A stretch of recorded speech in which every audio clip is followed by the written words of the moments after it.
My father's will left everything to my sister, even the car I bought him. So I exposed his financial secrets to our entire family. My name is Elliot, and I'm 34 years old. I'd like to tell you about what has been going on with my family lately. It has been a combination of old wounds reopening and new frustrations spilling over. The type of situation in which you keep telling yourself you're over it only to realize you never truly were. My family's favoritism was overt. If you asked my father, Walter, he would most likely deny it, but everyone else knew the truth. Clara, my younger sister, has always been the golden kid. She's 28, intelligent, ambitious, and has somehow managed to check off every box her father has ever wanted. I, on the other hand, could never quite measure up, no matter what I tried. For years I attempted to ignore it, certain that Dad had unrealistic expectations or that my accomplishments were not highlighted enough. But last week, everything became painfully evident. It was your typical Thursday night.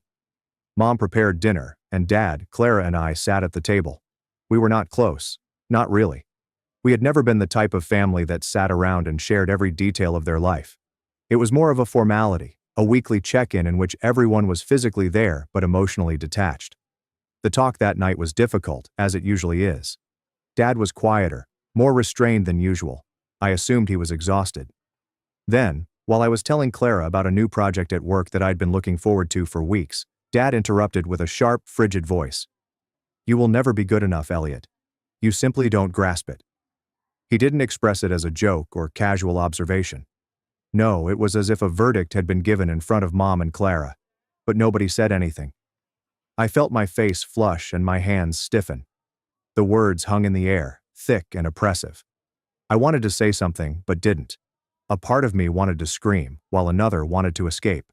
Clara gave me that strange half-smile, as if she knew this was a ritual for Dad and was almost enjoying the experience. Mom swiftly shifted the subject, and we completed dinner quietly. The next morning, I awoke to an inundation of notifications on my phone.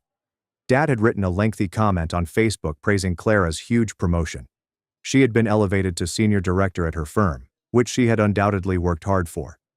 But the way Dad worded it made it seem like the entire world was meant to bend down and honor her while I remained invisible. There was a photo of Clara clutching a glass of champagne and smiling as large as you could imagine. Dad's post was filled with compliments, calling her intelligent, diligent, and a shining example of what hard effort can accomplish.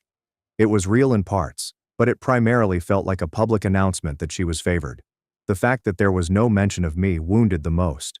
No congratulations, no acknowledgement of my existence, just a bright spotlight on Clara.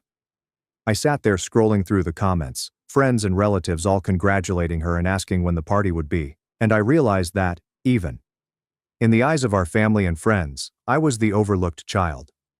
Later in the evening, my phone rang. He said, "Dad, Elliot," in the same tone he uses when making a demand. "We're throwing a celebration party for Clara's promotion. It's going to be at that hall downtown, the one with the chandeliers. I'm expecting you to help cover the cost. $1,500 will be enough." I couldn't believe what I heard. "Do you want me to pay for her party?" I asked in a tense voice. "Yes. She deserves the finest, and it is a family affair. You are a member of this family, hence you are responsible." I took a deep breath. "Dad, I do not fund your favorites." There was a prolonged hush. Then his voice became lower and harsher. "You owe her so much, Elliot. Do not forget it." I hung up before he could say anything further. I spent the rest of the night going over every phrase and memory with Dad. He constantly made me feel like I was a step behind. The way he dismissed my achievements. He lavished Clara with attention and resources, as if she were the only child who cared. I am not naive. I know Clara worked hard to achieve her promotion. But I also understand that this is not about merit or justice. It's about power and favoritism, and my father's unwillingness to view me as anything other than a disappointment. Something inside of me shifted that night. I vowed that I would not let this trend continue, that I would defend myself, even if it meant breaching some unspoken family norms. But then I did something I vowed I would never do. Something that has the potential to either change everything or completely destroy the family. That night, after hanging up with Dad, I sat alone in my apartment long after the lights were turned off. The stillness was far louder than any argument or shout. I continued repeating his rebrices. You will never be good enough. Then came the request for money to fate my sister, as if she were some untouchable queen. I was angry, but mostly fatigued. It wasn't only about the money or the party. It was years of feeling invisible, disregarded, and completely rejected by my own family. The type of rejection that cuts worse than any angry word because it is gradual, steady, and consistent. Dad was always a difficult individual. He worked hard. At least that is what everyone claims. However, his devotion was always contingent on certain conditions. When I was younger, I remember trying so hard to impress him. Excellent grades, athletics, music courses, and even college scholarships. But nothing ever seemed to be enough. Clara breezed through childhood. Dad enjoyed showing her off. In his eyes, she was the perfect daughter, capable of walking on water. I do not blame Clara. She was a child simply trying to live her life. But Dad made it plain from the beginning that she was his success story, and I was just another kid.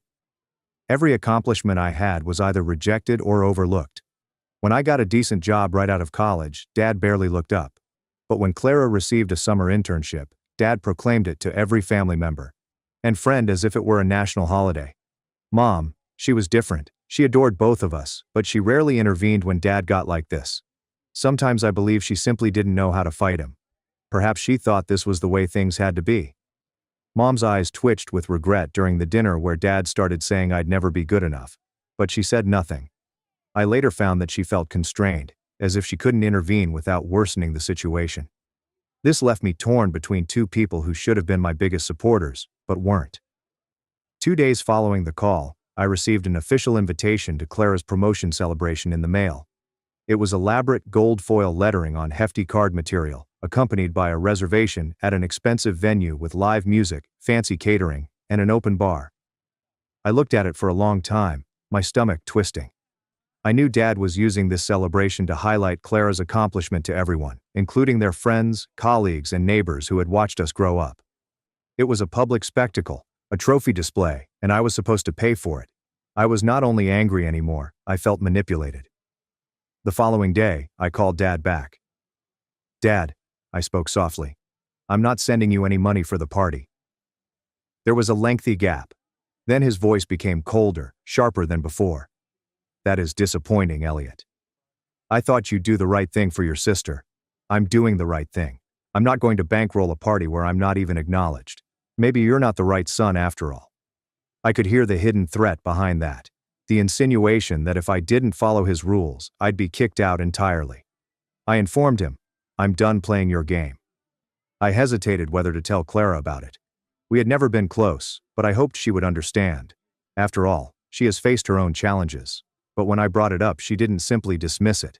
She accused me of selfishness. Dad's working so hard to make the celebration perfect. You should be happy for me, Elliot, she replied with a forced smile. I am happy for you, I said. But I'm not satisfied with Dad's behavior or with being made to pay for it when I'm treated as if I don't matter. Clara's eyes narrowed. You simply don't grasp it. You never have. It was obvious she wasn't on my side. At least not in this case. Later that evening, while I was trying to clear my mind, I received a message on my phone from an unknown number. Elliot, this is Bryce. I am Dad's accountant. We're aiming to have everyone's contributions for the celebration completed by Friday. Please let us know whether you plan to send your share. I stared at the screen in disbelief. Even Dad's accountant was involved in this. It felt like a corporate takeover of what was supposed to be a family occasion. I replied, not contributing. Please notify your client. That night, I made a decision that astonished even myself. I began looking through some old family financial paperwork I discovered while cleaning up Mom's attic last year. I had never paid much attention to them before, but now I was seeking for anything that could provide me with leverage or at least some clarification. What I discovered made my mouth drop. There were records of money coming from Dad's accounts, including big sums for firms and investments I'd never heard of. Then there were personal expenses, fancy vacations, a new automobile for Clara, and costly gifts with no receipts or explanations. But there was something more lurking in the files, something I didn't expect. A letter from a lawyer explaining a revised will draft that left practically everything to Clara, with little mention of me. That was when everything changed. After discovering the wrath, I spent the next 2 days in a daze. It felt as if I'd discovered a hidden universe beneath the surface of my family. One based on exclusion and control, not love or fairness. I couldn't sleep or focus at work. Every time I considered phoning Dad or even Clara, my chest clenched with fear. The whole thing felt like a trap, and I wasn't sure whether I wanted to walk into it or run away. One afternoon I went to coffee with my mother. I needed someone to talk to. Someone who could provide answers, or at least sympathy. She looked tireder than usual, as if the weight of the family was also crushing down on her. When I brought up the will, her face turned pale. She sighed deeply and added, "Elliot, your father has been planning this for years. He has always believed that Clara was the one who would carry the family name forward and make a difference." I shook my head. "So what about me? Am I just expected to disappear?" Mom hesitated before calmly admitting, "He has never wanted to see things that way. You were always hard for him to understand. You don't fit into the template that he had anticipated." It hurt more than I imagined. Meanwhile, Dad's messages were more frequent and less subtle. He began texting me, reminding me of our family commitments and the need of publicly and privately supporting Clara. When I ignored them, he called several times every day, occasionally leaving voicemails loaded with thinly veiled disappointment. He even sent me a group mail, with extended family and close friends copied, wondering why I hadn't yet donated to the party fund. I felt exposed and ashamed. The pressure was no longer just about money. It was about maintaining appearances. Dad wanted to project the ideal family image on Facebook, at parties, and in every discussion. And I was the inconvenient reality he desperately wanted to conceal. I contacted Clara again, expecting that things might change now that the will was out in the open. Instead, she returned a scathing reply. "Dad's right about you, Elliot.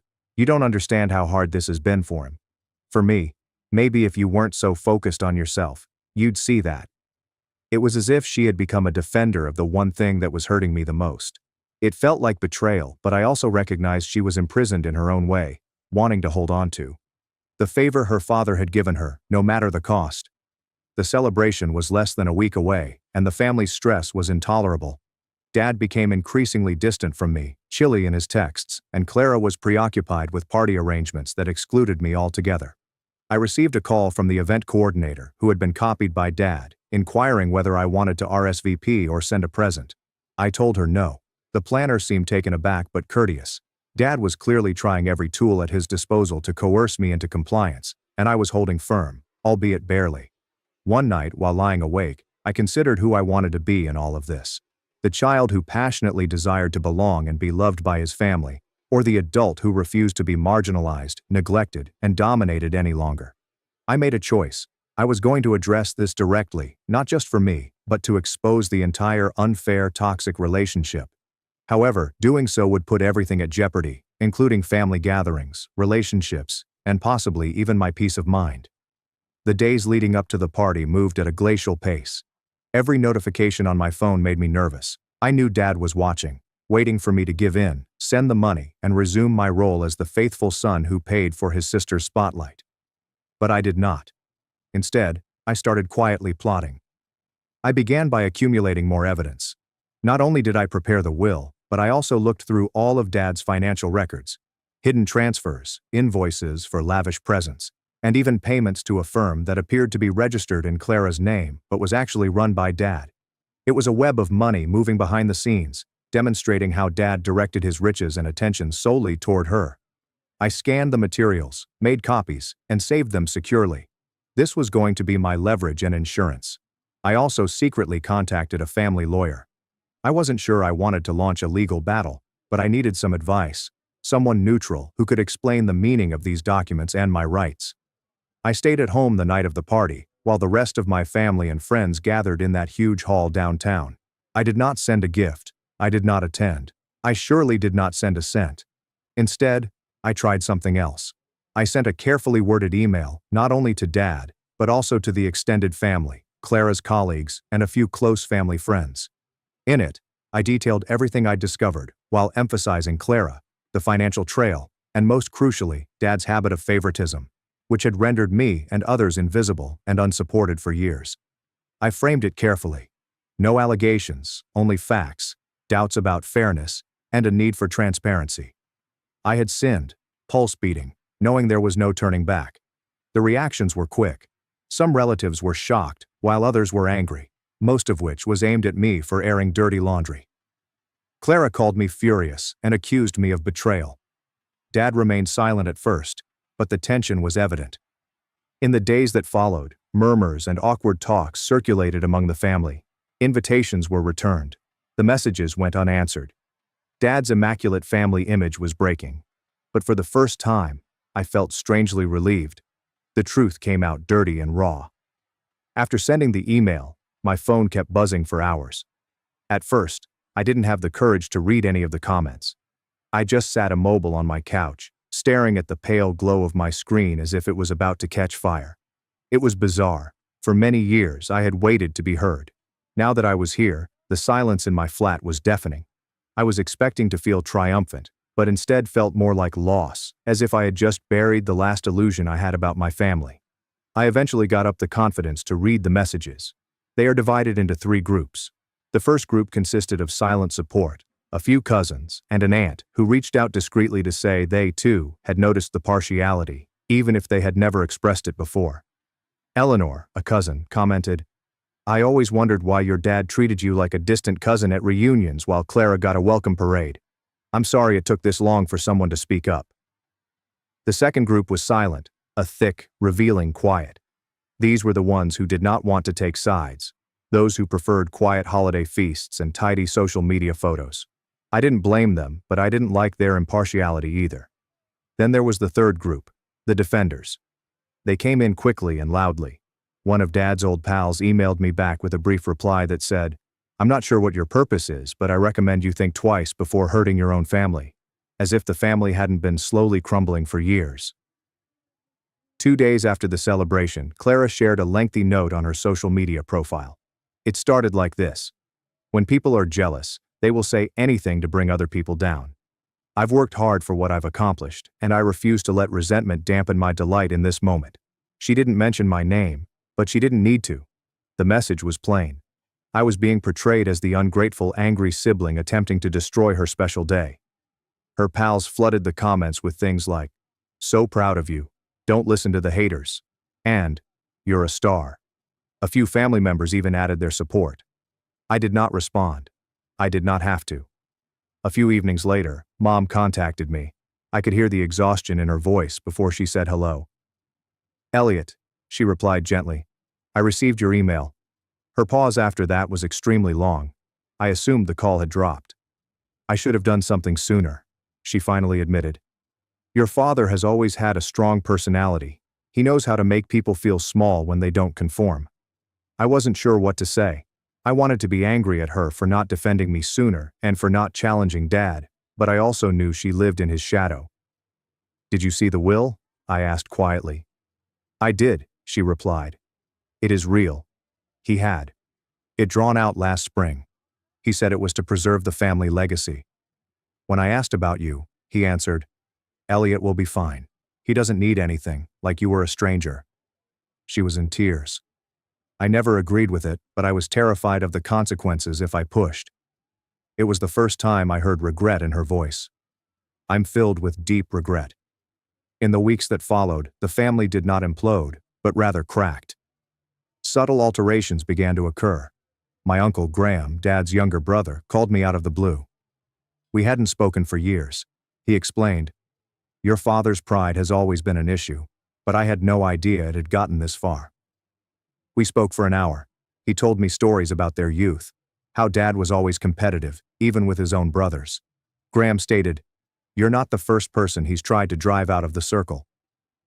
It was strange hearing that. For so long, I thought I was alone in this. The black sheep, the outsider.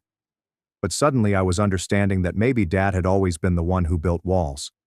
Then one afternoon, I received a hefty packet in the mail with no return address. Inside was a handwritten letter from Dad, not an apology, but a lecture. He wrote, "You've made your choice, Elliot. I hope it provides you peace because it has caused humiliation to this family. I built what we have through hard labor and effort, and it is not yours to ruin." Then, at the bottom, in smaller, sharper lettering, "Do not contact me further. I will update the will to reflect this choice." There it was, the threat, the line drawn an inch, and yet I felt calm because something had shifted. The roles had changed. I was no longer begging to be seen. I wasn't the quiet, agreeable son, hoping for crumbs of approval. I had pulled back the curtain, and Dad didn't like being seen for who he was. I wasn't done yet. If Dad was going to dig in, so was I. I gathered everything I had, the financial documents, the emails, the copies of the will drafts, and met with the lawyer I had spoken with earlier. We went over everything methodically, constructing a timeline of decisions and patterns, not for a lawsuit, but for clarity. The lawyer said something that remained with me. Even if you never fight this legally, documenting the truth is a type of power that most people in your situation never exercise. And I realized he was right. I wasn't doing this to win a courtroom battle.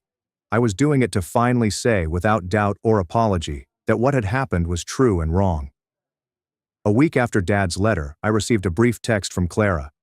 "Can we talk?" I stared at it for a while, unsure what to do. My first reaction was to ignore her. After years of favoritism, a public post that offended Dad, and coldness, she wanted to talk now. But something in me was curious. Maybe I just wanted to see if she'd finally admit what had been going on. Maybe I wanted closure. We met at a park near our old high school. It was quiet, shaded by tall maples, the kind of place where time seemed to slow down. Clara looked different, tired, thinner than I remembered. She didn't waste time. I read everything she said. The will, the documents, the email you sent. I didn't believe it at first. But isn't it all true? I nodded. It is. She looked down at her hands, twisting her fingers together like she used to when we were kids, and she was nervous. "I don't know how I didn't see it," she whispered. "Or maybe I did, but I didn't want to. I thought I had to protect what I'd earned, but now I see. Dad wasn't protecting me. He was using me." It was the first time she'd ever acknowledged the imbalance between us. I didn't say anything and let her talk. "He's angry with me now," she continued. "After the party, people started asking questions. He blamed me for not shutting you down, saying I'd let it get out of control, and then he cut off the business funding he promised me. I hadn't expected Dad to turn on her, but of course he had. His love was never love. It was leverage." "I'm sorry, Elliot," she said, finally looking up at me. "I was awful to you. I let him pit us against each other. I don't expect forgiveness, but I needed to say it. And for the first time in years, I recognized the girl I remembered. Not the polished adult Dad had molded, but the sister I used to build forts in the backyard." "I believe you," I said. "But that doesn't mean I'm ready to pretend everything's fine." "I know," she said, "but maybe someday." Following that conversation, things began to shift. Quietly but noticeably, word spread throughout the family. It was as if I had re-entered the family, not because I demanded it, but because I had forced everyone to see the truth. Some of the relatives who had initially dismissed me began to check in, and I received a letter from Aunt Diana apologizing for not believing me. I also received an invitation to a cousin's graduation. Dad, on the other hand, went quieter. In public, he maintained his stance, telling people that I had misunderstood the will and that the situation had been blown out of proportion. But in private, his support eroded, and the trust he once held over the family began to crack. Not dramatically, but gradually. He stopped being the man everyone looked to for approval, and that, I believe, was the real beginning of the end of his control. I haven't spoken to Dad since his letter. We're not exactly arranged, just disconnected. I send him a card on holidays, and he occasionally responds with a short, polite note. We exist at a distance, which I'm fine with for the time being. Clara and I are slowly rebuilding. We don't talk very often anymore, but she left the business her father had set up for her and started her own. She says it feels good to build something on her own terms. As for me, I'm fine. I didn't win in a big way, and I wasn't handed anything, but I did find something more important. Clarity. I saw the truth, named it, and stood by it even when no one wanted to hear it, and over time, that truth opened the way for something new. Peace. True peace, not reconciliation with everyone, not a flawless conclusion,